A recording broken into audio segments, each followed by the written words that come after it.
Welcome to studio 4 news. తూర్పు గోదావరి జిల్లా గోకవరం గత కొన్ని రోజులుగా ఉష్ణోగ్రతలు అధికమై సాంకేతిక లోపాల వల్ల విద్యుత్ అంతరాయం ఏర్పడుతుందని విద్యుత్ అధికారి అశోక్ తెలిపారు. ఉష్ణోగ్రతలు తట్టుకోలేక అల్లాడుతున్న ప్రజలు ఎక్కువగా విద్యుత్ వినియోగించడంతో ట్రాన్స్ఫార్మర్పై భారం పడి ట్రిప్ అయిపోవడం, ఫీజులు కొట్టేయడంతో విద్యుత్ అంతరం ఏర్పడుతుందని తెలిపారు. ఎక్కడైనా విద్యుత్ సమస్య ఏర్పడితే వెంటనే తమ దృష్టికి తీసుకురావాలని విద్యుత్ అధికారి వినియోగదారులను కోరారు. లో వోల్టేజ్ వస్తే వెంటనే తెలియపరచాలని తెలిపారు. 2-3 రోజుల్లో పూర్తి స్థాయిలో సాంకేతిక లోపాలను సరిచేస్తామని, అలాగే తమ సిబ్బందితో కలిసి విద్యుత్ లైన్లు కూడా పరిశీలించడం జరుగుతుందని అశోక్ తెలిపారు. ముందుగా విద్యుత్ వినియోగదారులు తమకు సహకరించాలని కోరారు. అవన్నీ కూడా 33 kV లైన్కి మొత్తం ఇన్లైన్ పోల్ కానీ, డ్యామేజ్ అయిన పోల్స్ కానీ, ఇంటర్మీడియట్ పోల్స్ కానీ వేసి సప్లై ఏ ఇబ్బంది లేకుండా చేసుకుంటూ వచ్చాం.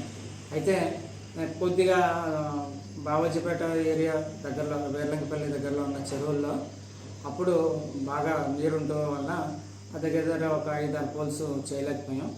ఈ సమ్మర్లో మిగిలిన వరకు కూడా కంప్లీట్ చేసి సాంకేతిక కారణాలు ఏమైనా ఉంటే వాటి వల్ల కూడా మేము రెక్టిఫికేషన్ చేసుకుని సప్లై నిరంతరంగా మేము ఇవ్వాలని చెప్పి అనుకుంటున్నాం. అంటే మాకు కొన్ని ఏరియాల్లో సిబ్బంది ట్రాన్స్ఫర్ అయిపోయి వెళ్ళిపోవడం వల్ల ఆ ఏరియాలో కొద్దిగా జాప్యం జరుగుతుంది. దాని పక్కన ఉన్న లైన్మెన్ రెక్టిఫికేషన్ చేసుకోవడానికి కొద్దిగా టైం తీసుకుంటున్నారు. ఎందుకంటే ఈ సమ్మర్ వల్ల చాలా చోట్ల ఇబ్బందులు ఎదుర్కొంటున్నాం. ఆ ఏరియా లైన్మెన్ అతని వర్క్ కంప్లీట్ చేసుకుని పక్క విలేజ్కి వెళ్ళి కంప్లీట్ చేయడానికి కొద్దిగా జాప్యం జరుగుతుంది. అయితే టోటల్గా మాత్రం కొంచెం అటు ఇట్లో మేము వర్క్ అయితే కంప్లీట్ చేయగలుగుతున్నాం. యాక్చువల్గా సిబ్బంది కొరత కారణంగా నేను అదనంగా అవుట్సోర్సింగ్ స్టాఫ్ని తీసుకుని ఆ పీక్ లోడ్ టైంలో ఎక్కడైతే ఓవర్లోడ్ ఉందో అక్కడికి ఆ ఏరియాలో లోడ్ బ్యాలెన్స్ చేసుకుంటూ వస్తూ ఉన్నాం. ఇప్పటికీ ఇంచుమించుగా నిన్నైతే ఏ సమస్య లేదు. అయితే అర్ధరాత్రి ఏదో 33 kV లైన్ ట్రిప్ అయింది, అంతకుమించి అయితే ఏం లేదు. ఎరకల దెబ్బలో 2 ట్రాన్స్ఫార్మర్లు అవి కంప్లైంట్ వచ్చినాయి. అవి కూడా మేము రెక్టిఫికేషన్ చేసి లోడ్ బ్యాలెన్స్ చేస్తాం. అలాగే మురళీనగర్లో నిన్న ఒక ప్రాబ్లం వచ్చింది ట్రాన్స్ఫార్మర్, అది కూడా రెక్టిఫికేషన్ చేసాం. మీకు ఏ రకమైన ఇబ్బంది ఉన్నా సకాలంలో మాకు ఇంటిమేట్ చేస్తే మాకు తెలుస్తుంది. 1 గంట అరగంట పోయిన తర్వాత మా కరెంట్ లేదని చెప్తున్నారు. జనరల్గా మా దగ్గరికి కంప్లైంట్ వచ్చేటప్పటికే కొంత డిలే ఉంటుంది. అది డిలే లేకుండా మీరు అండ్ మాకు ఈ సమస్య ఉందని మీరు ఫోన్ ద్వారా కానీ లేదంటే 112 కంప్లైంట్ చేసి మీరు అన్న చెప్తే సకాలంలో మేము స్పందించగలం. లో వోల్టేజ్ అనేది ప్రజెంట్ ఎక్కడా లేదండి. అంతకుముందు అయితే మల్లవరం గ్రామంలో ఉండేది. కొత్తపల్లి సబ్స్టేషన్ వచ్చిన తర్వాత ఆ లో వోల్టేజ్ కొరత కూడా తీరింది. కొన్ని పాత లైన్లు ఉండిపోవడం వల్ల ఆ టైలైన్ పాయింట్లో కొంచెం లో వోల్టేజ్ ఉన్నట్టు మేము గమనించాం. అవి కూడా మేము ఇంప్రూవ్మెంట్లో చాలా వరకు సరి చేస్తాం. మిగిలిన బ్యాలెన్స్ ఉంటే అవి కూడా మేము కంప్లీట్ చేస్తాం.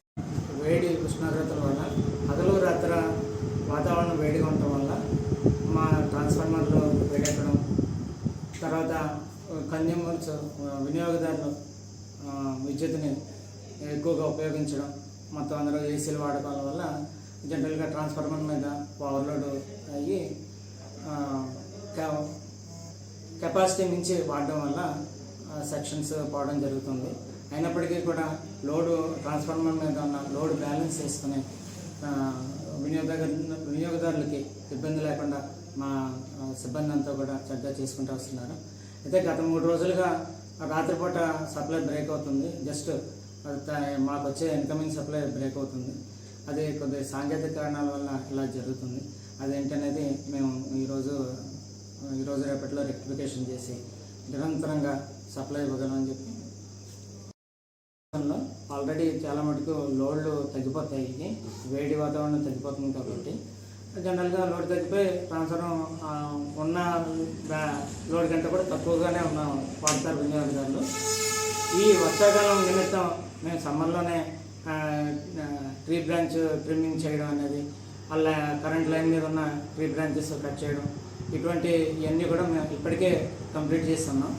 రాబోయే వర్షాకాలం ఎటువంటి ఇబ్బందులు లేకుండా మేము చూసుకోగలమని చెప్పి అనుకుంటున్నాం.